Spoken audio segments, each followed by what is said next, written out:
Assalamualaikum warahmatullahi wabarakatuh.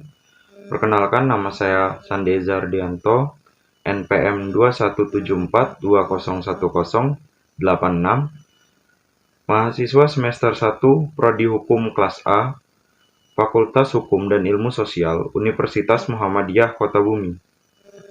Video ini dibuat untuk memenuhi tugas yang diberikan oleh Bapak Ibrahim Fikma Edrisi, SHMH, selaku dosen pengampu mata kuliah pengantar sosiologi.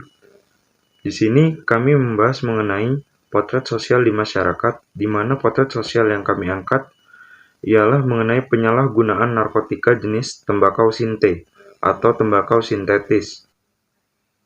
Sebelum kita membahas materi yang akan dibawakan oleh teman saya, di sini saya sedikit menyinggung pembahasan mengenai materi pengantar sosiologi, di mana saya akan menjelaskan sedikit apa itu sosiologi, tujuan mempelajari sosiologi, dan manfaat mempelajari sosiologi.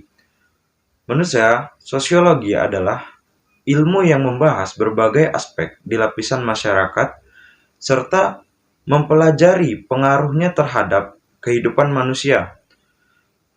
Kemudian, Tujuan mempelajari ilmu sosiologi ini adalah untuk agar kita dapat memahami perubahan sosial, struktur sosial, serta gejala-gejala sosial yang sering terjadi atau selalu muncul di dalam lingkungan masyarakat.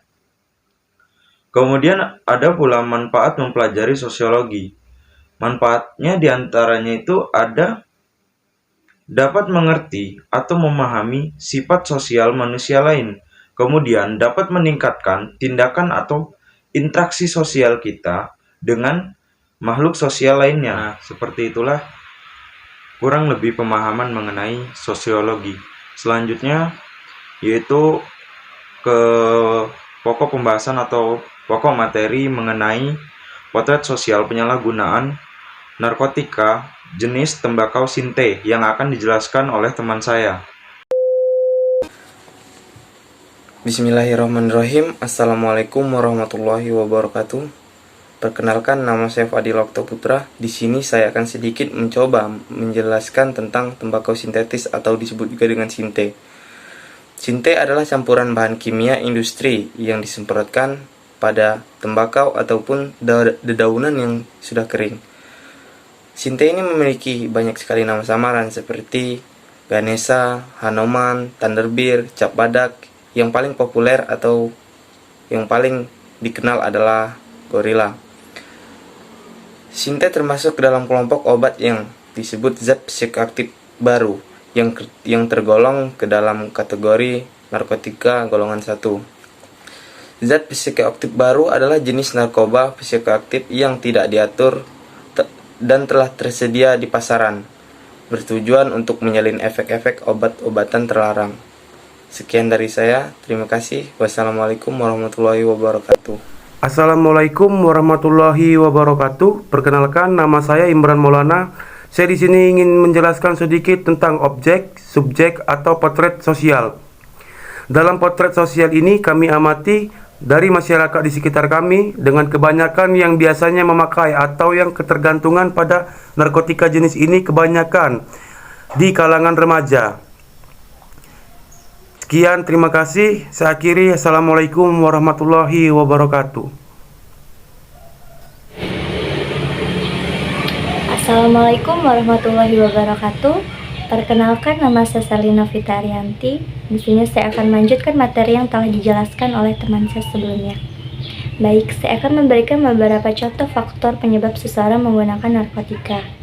Biasanya, seseorang yang menggunakan narkotika terpengaruh dari lingkungan di mana tempat dia tinggal, di mana masyarakatnya banyak membawa pengaruh negatif. Atau bisa juga disebabkan oleh perceraian orang tua, sehingga kurangnya pengawasan yang menyebabkan banyak sekali pemuda menyalahgunakan narkotika dengan alasan untuk menenangkan diri.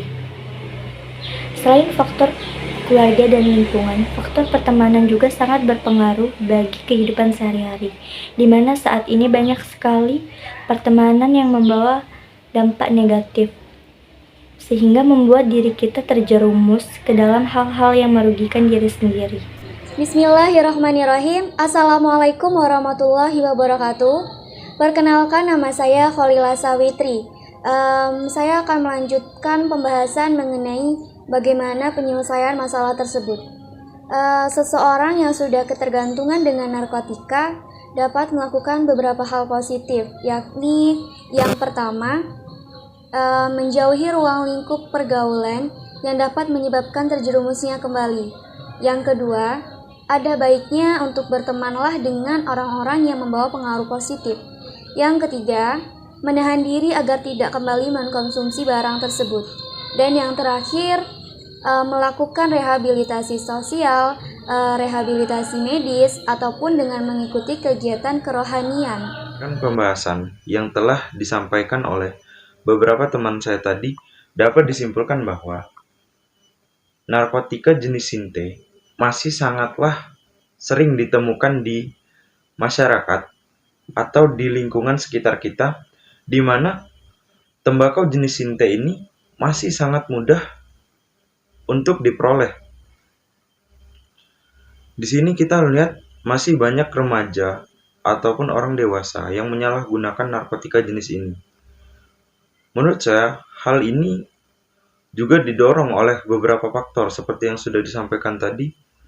Faktor orang yang terkena narkotika bisa jadi dari faktor lingkungan dan pergaulan. Akan tetapi, yang sebenarnya menjadi faktor utama yang mendorong mengapa sangat mudahnya terjerumus untuk menggunakan narkotika ialah minimnya edukasi atau minimnya pengetahuan akan bahayanya penyalahgunaan narkotika. Sehingga menurut saya, pemerintah haruslah lebih gencar lagi untuk melakukan pendekatan sosial terhadap masyarakat. Menurut saya, pendekatan pemerintah terhadap masyarakat bisa saja melalui pengadaan sosialisasi ke desa-desa atau tempat-tempat terpencil di mana mereka kurang akan pengetahuan mengenai bahayanya narkotika. Bisa saja di salah satu tempat ada yang melegalkan dikarenakan alasan adat istiadat kah, atau dengan alasan karena sudah turun-temurun. Bisa saja ada di suatu tempat itu dilegalkan. Nah, hal yang seperti itulah yang harus adanya pendekatan dari pemerintah atau pendekatan dari ahli atau siapapun dari wilayah luar untuk memberikan edukasi bahwasannya penggunaan narkotika secara berlebihan pun akan membahayakan, di mana hal yang paling fatal ialah bisa menyebabkan kematian. Baiklah, sekian yang dapat saya sampaikan, kurang dan lebihnya saya mohon maaf. Jadilah insan kreatif yang mampu mengekspresikan diri baik melalui komunikasi ataupun aksi. Lahir untuk mengekspresikan, bukan untuk memberi kesan. Sekian dari saya. Wassalamualaikum warahmatullahi wabarakatuh.